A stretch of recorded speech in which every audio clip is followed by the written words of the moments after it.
Welcome. It's Not Normal, It's Toxic is brought to you by Coaching with Dr. Heidi. If you are in need of personalized support but finding the options overwhelming, you're not alone. When this episode ends, keep listening for a full description of my specialized support options. Find the one that feels right to you.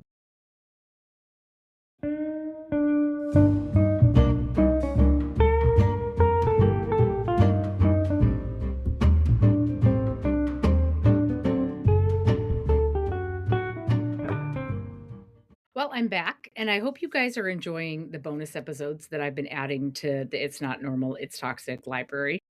As you know, I began a second podcast a few months ago, so each one of my shows could have more focused perspective.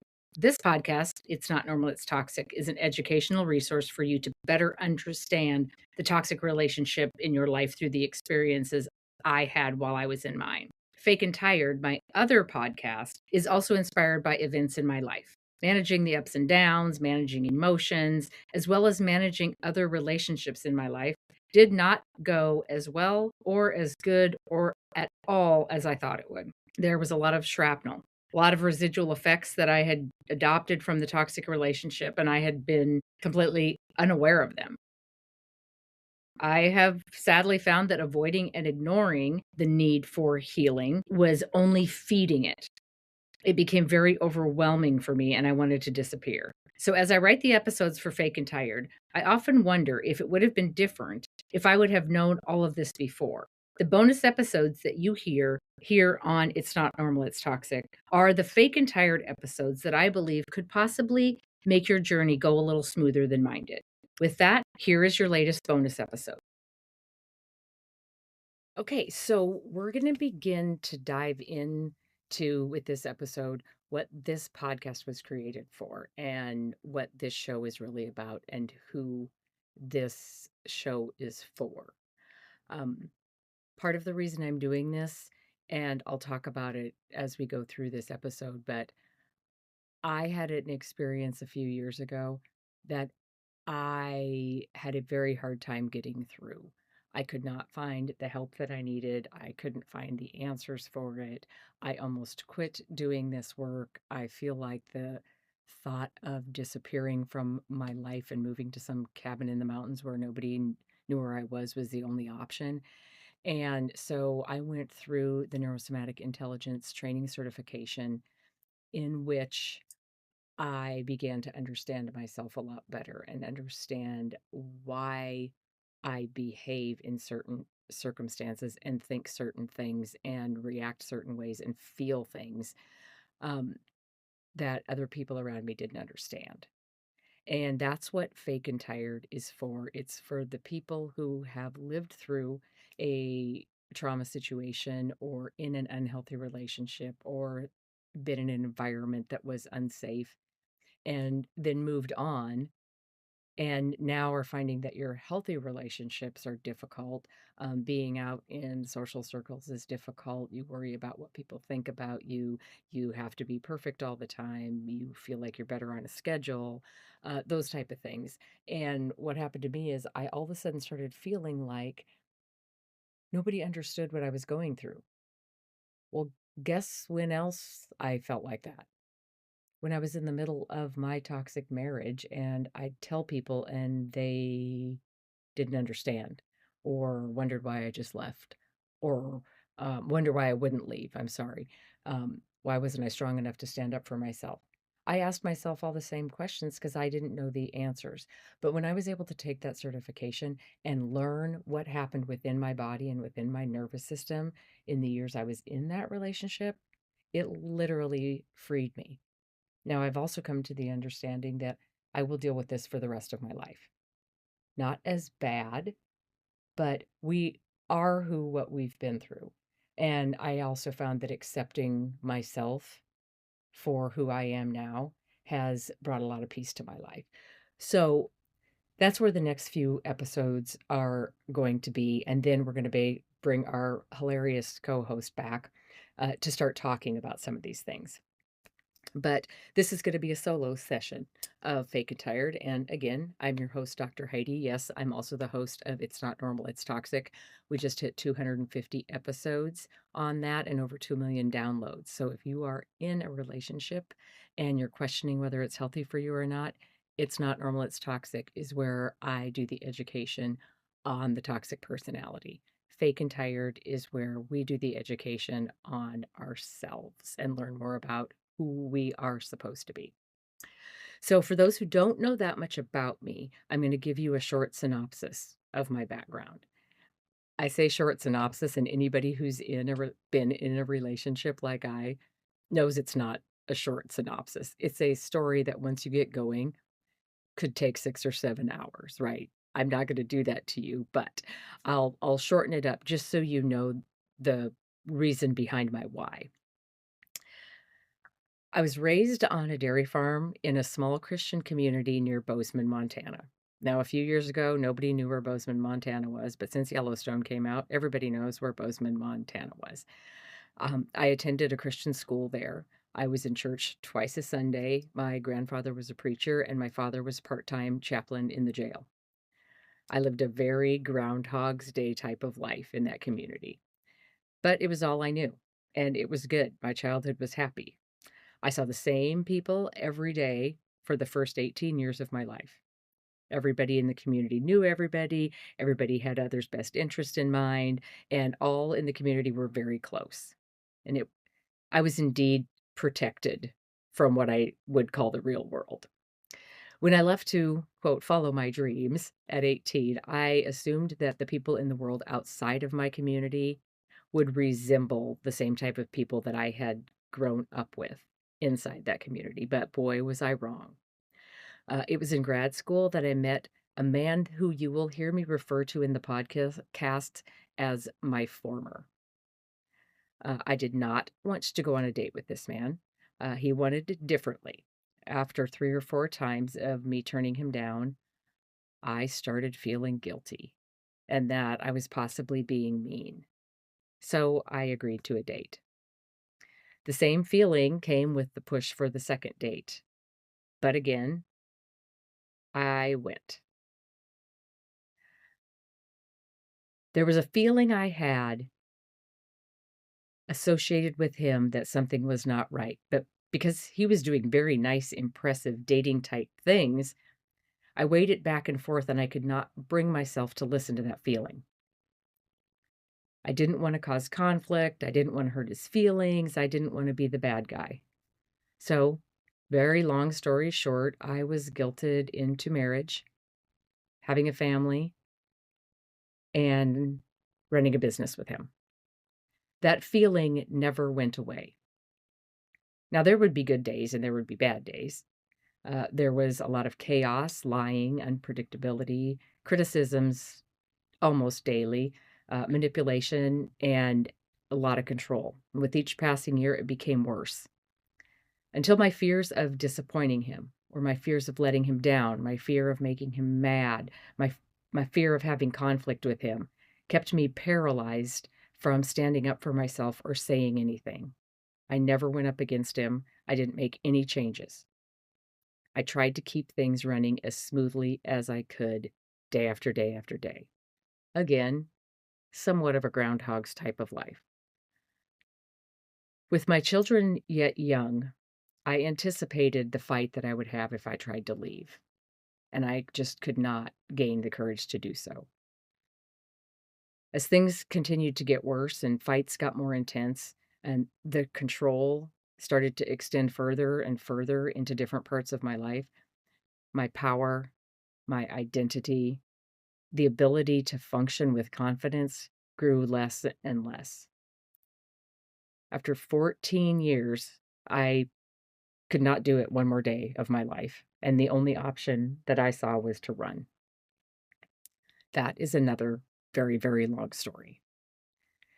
Now, the unique thing about the day that I ran away is this. I had already been divorced from him for 2 years, the day I knew I had to run. There were signed divorce papers, yet chaos and lying, unpredictability, criticisms, manipulation and control was all exactly the same. We're living in separate houses, but working together every day because of his control over the business. So when I ran, I left my business, most of what I had worked for, and because I trusted the paperwork that said 50-50 custody of the children, I initially left them too. Turns out the system does not work, or it never worked for me, which is part of why I do what I do. He kept my children away from me for almost 5 years.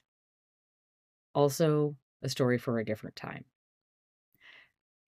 Little segue on the system doesn't work. I'm not saying it never works, but the system doesn't acknowledge emotional or psychological abuse the way they do domestic violence.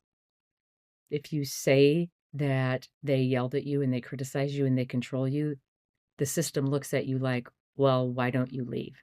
They don't understand what I'm going to start talking about. They don't understand how you've been programmed.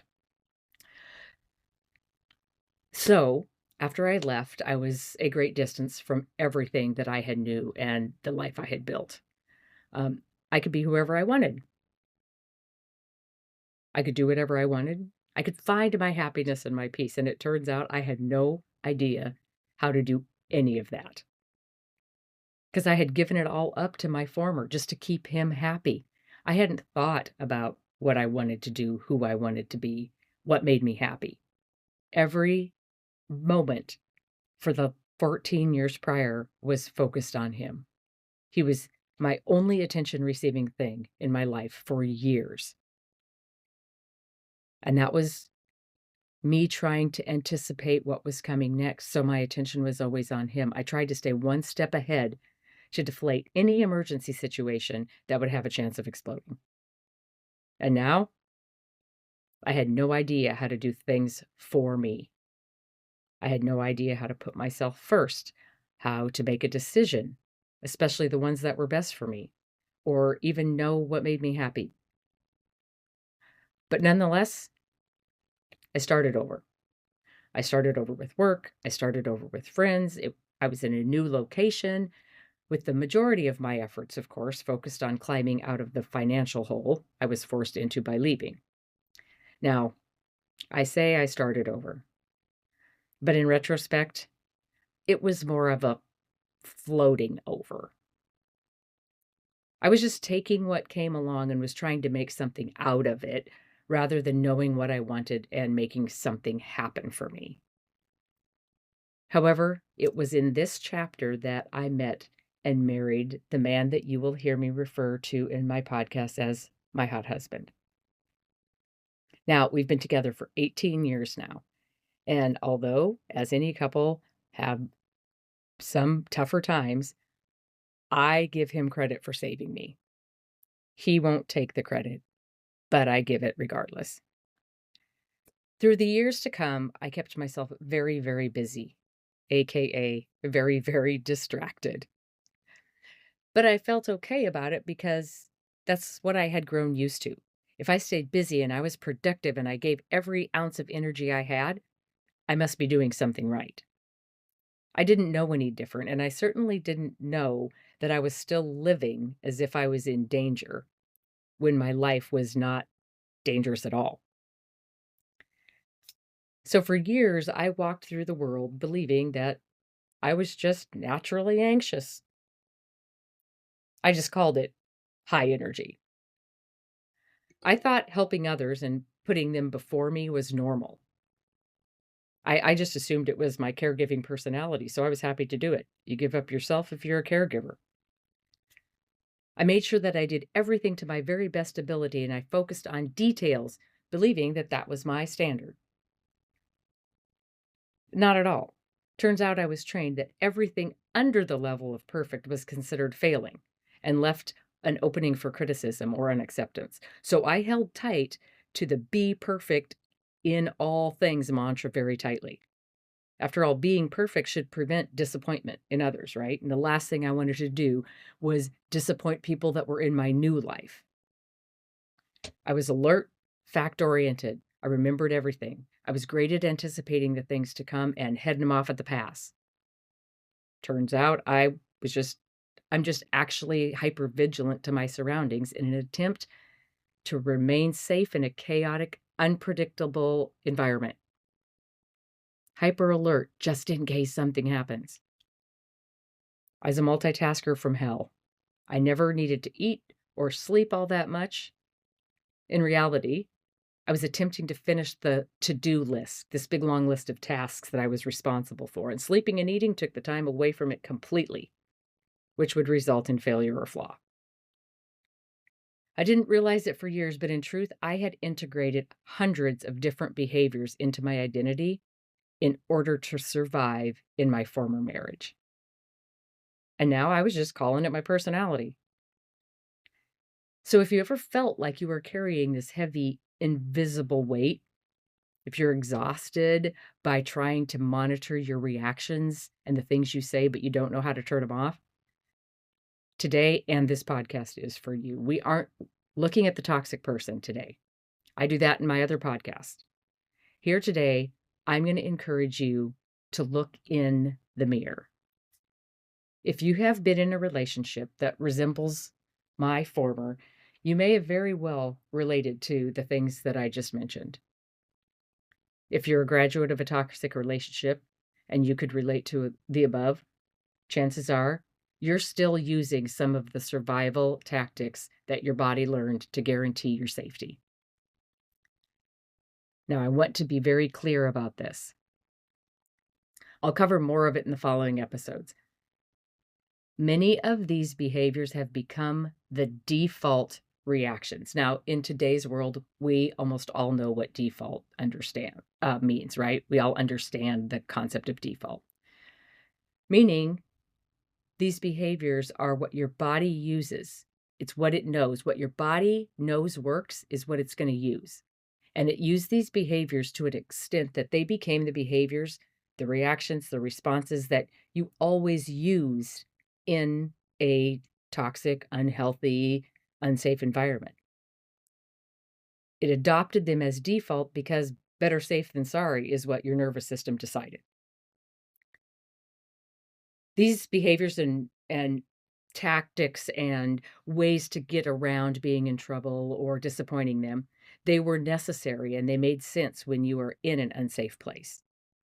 But they're no longer needed 100% of the time if you're in a place where there's no threat. The problem we deal with as survivors of emotional manipulation is this.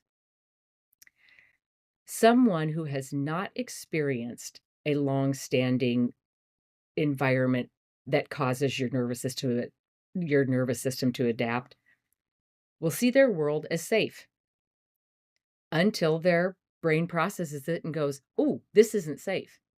That's how I'm going to say normal. That's how someone is supposed to see the world. Everything's safe, but we have the survival instinct in case it's not. Well, those who have been in long-term abusive places, we have the gift of seeing everything as a threat until our body validates that it's not.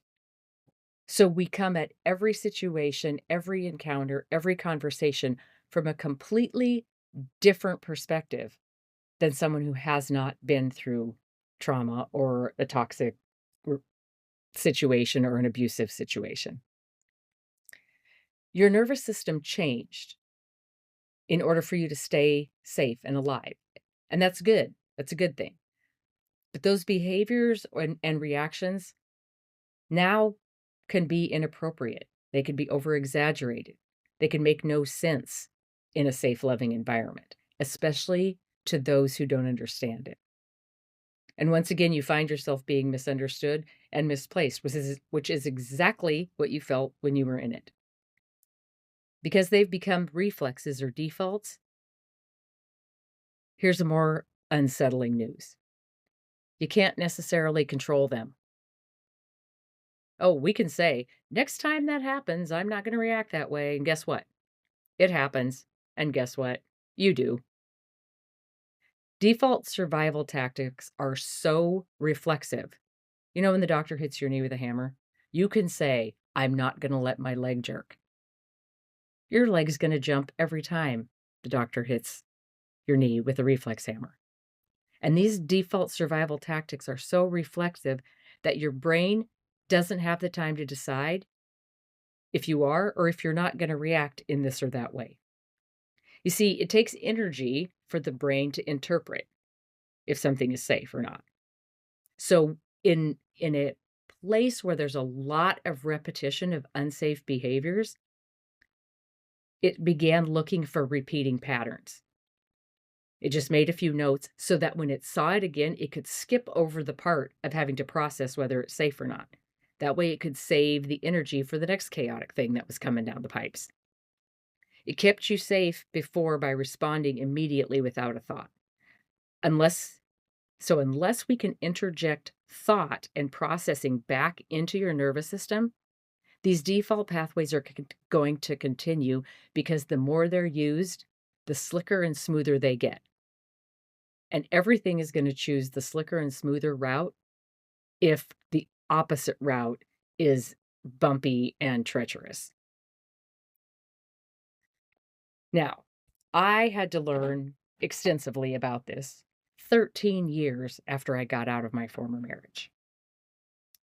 My now husband, which he will deny, so I won't have him listen to this episode, he went into what I call, whether it was real or not, or whether it's a real thing or not, I'm going to call it his midlife crisis. Now, let me be clear. He didn't go buy a Corvette. He didn't get a girlfriend. He didn't even run out to the Buckle and buy affliction clothing. More, he became upset about where he was in life and his current employment and the situation that had put himself in, and he became very negative. Not his normal. Very sarcastic. Not his normal. Very cynical. Not his normal.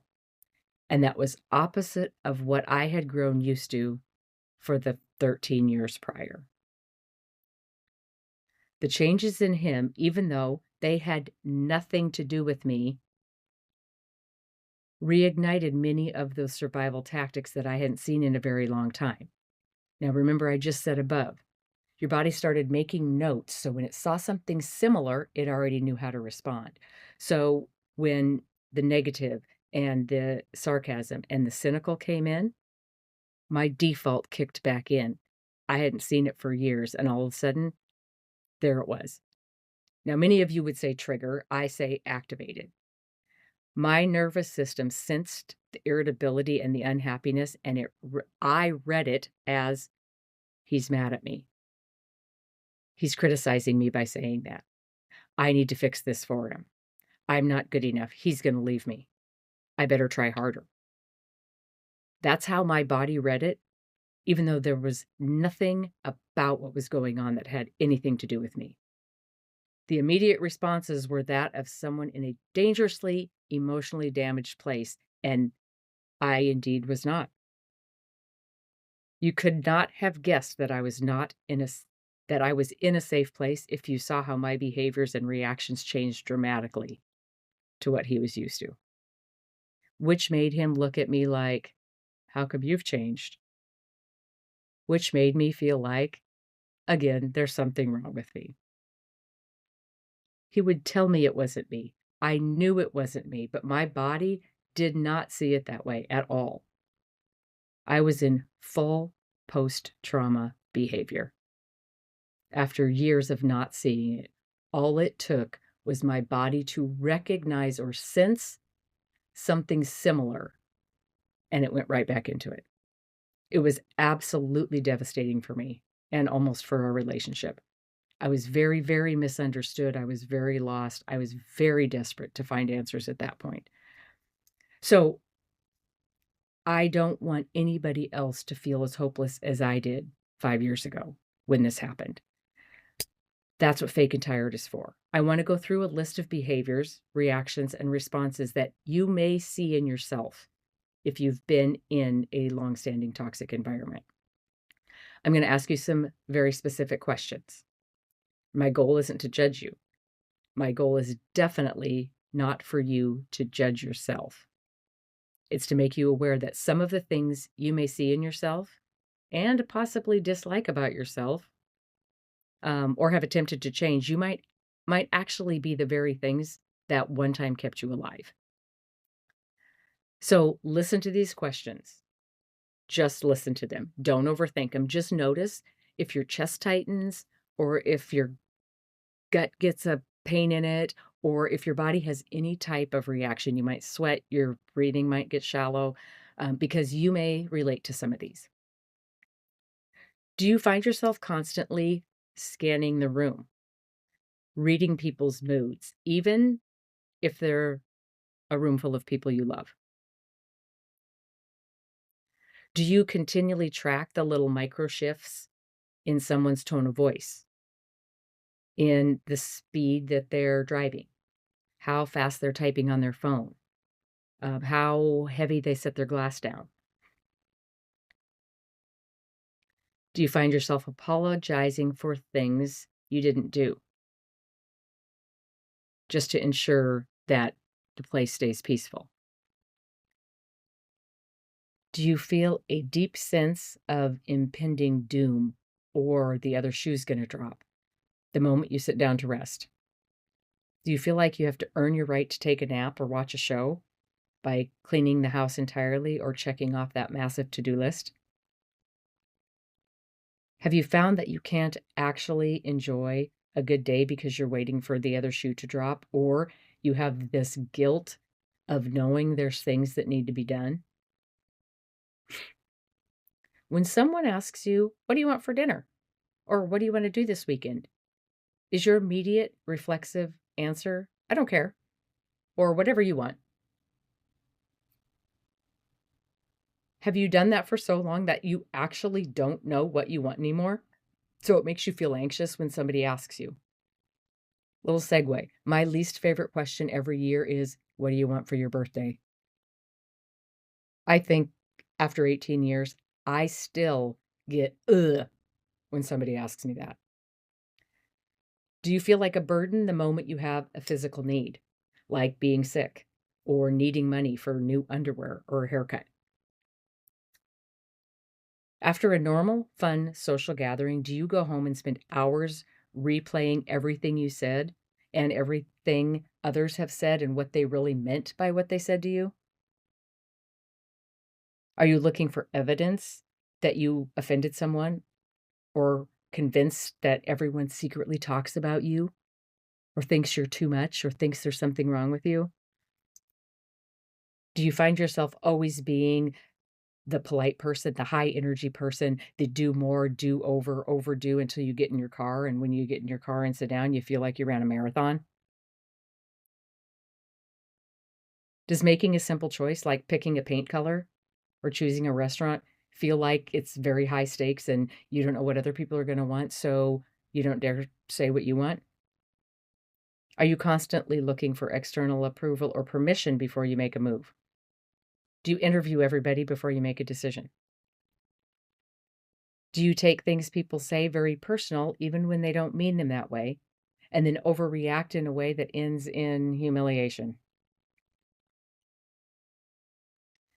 Do you feel out of sorts when your schedule or your to-do list gets interrupted by life? Do you focus on the future and attempt perfection by overplanning or overpacking or overorganizing? Do you find yourself coping with behaviors that may not seem unhealthy, but can become that way, like social scrolling, phone game playing, online shopping, organizing, reorganizing, thrifting? There's a couple in there I've caught myself doing. If you answered yes to even 3 of those, I want you to take a deep breath. 4 seconds in through your nose, 8 seconds out through your mouth. Inhalation is activating, exhalation is letting go. So I say deep breath because I know you're feeling like something is wrong with you. These behaviors were originally set in place with good intention by your nervous system. You needed them when it happened. The default was set and it's overriding your ability to control them. Now, for the longest time, I thought these behaviors were my flaws. I thought I was weak. I thought I was indecisive. I thought I was crazy. I thought I didn't really have an opinion. I thought I was making everyone in my life miserable. But here's the truth. None of these things are your actual personality. They're lasting effects from living in an environment where the success of your day or how you felt about yourself depended on somebody else's mood or how somebody else treated you. You had to become an expert in the tone of voice, body language, and how to fix literally everything. When you live with someone who punishes you, you have to learn to be invisible. When you live with someone who mocks your choices, you have to stop making them. When you know you'll be in trouble if you don't immediately text them back, every text ever since then has become an SOS emergency situation, even when they're not. Are you an anxious person? You're a person who's been highly trained to anticipate danger. There's a massive difference. Now, you might be asking, Dr. Heidi, I've been out of that relationship for years. Why am I still going through this? It's embarrassing. I'm feeling hopeless. I've been trying to fix this. I've tried talk therapy. I've tried all of this stuff. Truth is, when we're talking about this, and in my experience, every time I talked about it, it made it worse because my survival mode kicked in just from talking about it. This is exactly what we're going to spend the next 2 episodes talking about. I'll be doing a 2-part series on how the nervous system adapts or changes or takes over in order to perform the number one thing that the nervous system was designed to do, and that is to keep you safe and to keep you alive. In part 1, we're going to look at what actually happened in your body while you were in that relationship. We're going to talk about how your brain literally rewired itself to prioritize survival over everything else. In part 2, we're going to talk about why that survival mode is now your body's default setting. Explore why your nervous system is still trying to protect a version of you that is no longer in danger. And most importantly, we'll start the process of teaching you how to override those things so you can finally stop doing things outside of your control and start living. You've been wearing that battle armor of safety for so long, you've forgotten what your skin feels like. It's time to take it off. I'll see you next time as we go through the nervous system changes.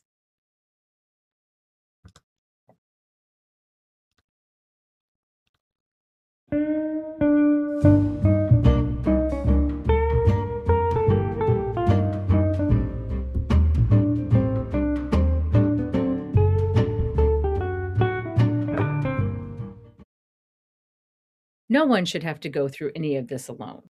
And so you don't have to. I mapped out a few pathways of support for you. I'll be right here when you're ready. How long have you been evaluating or completely avoiding your next step? If you're waiting for the perfect time to act, I have to tell you, there's no such thing. There is only the choice to keep doing what you were doing or the choice to change something. You don't need to have it mapped out entirely. You just need to choose the first destination. When you get there, you can then decide which direction you want to go next. The most important shift you will ever make is understanding this. You feel the toxic person is not acting normal. You have thought that to yourself 100 times. Why can't they just act normal? Here is the shift. The reason you think they are not acting normal is simply because they are not acting like you. We believe how we act is normal.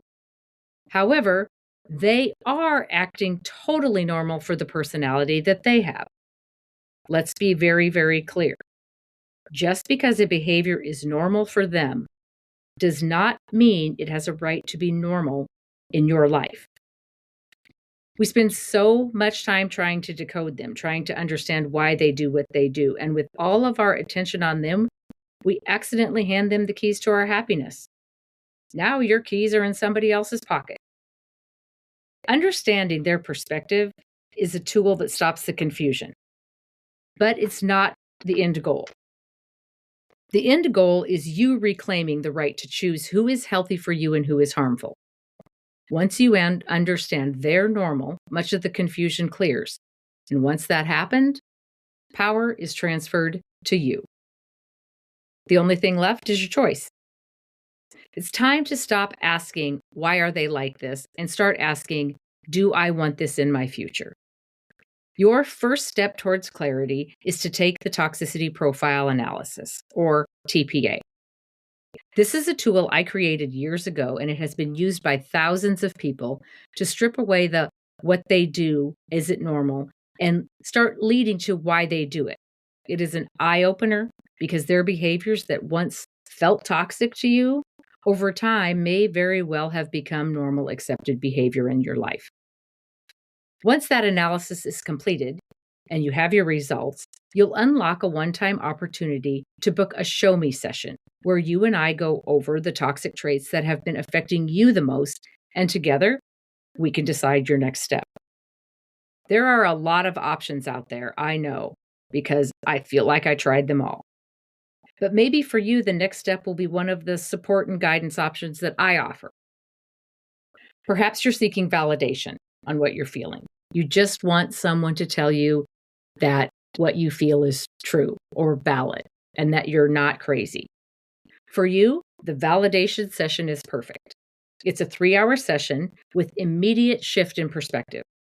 We map out the why of their behaviors, and the knowledge that you get from it can be used immediately. Now, the official name of this session is the "You've Got to Be Kidding Me, This Is So Easy" validation session. You'll never look at them the same again. The Understand Me intensive program is a 1-month, fast-paced, focused education program. We line item the reasons behind their behavior, behind the words, behind their actions, and you'll learn to see how they control your emotions, thus controlling many of your decisions and ultimately your life. Their normal becomes predictable, and your empowerment will lead to freedom. The Understand Me intensive program is a good option if you are on a time limit to make a change, like if there's a lease up or there is something coming up that gives you a deadline.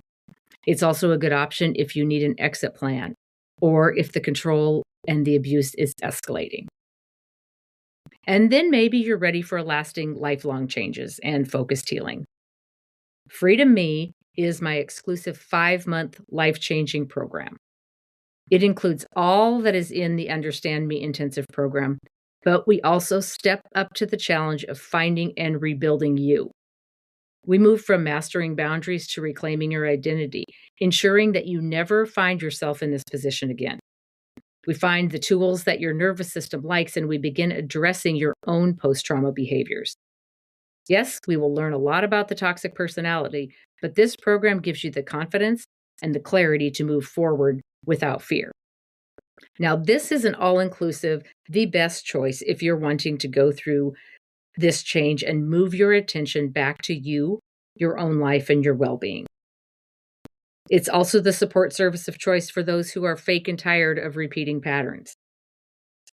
Freedom Me is the recommended program if you are anticipating a separation or divorce, as well as the recommended program for those having to remain in contact with the toxic person, such as in the case of co-parenting, work environment, or situations within your immediate family.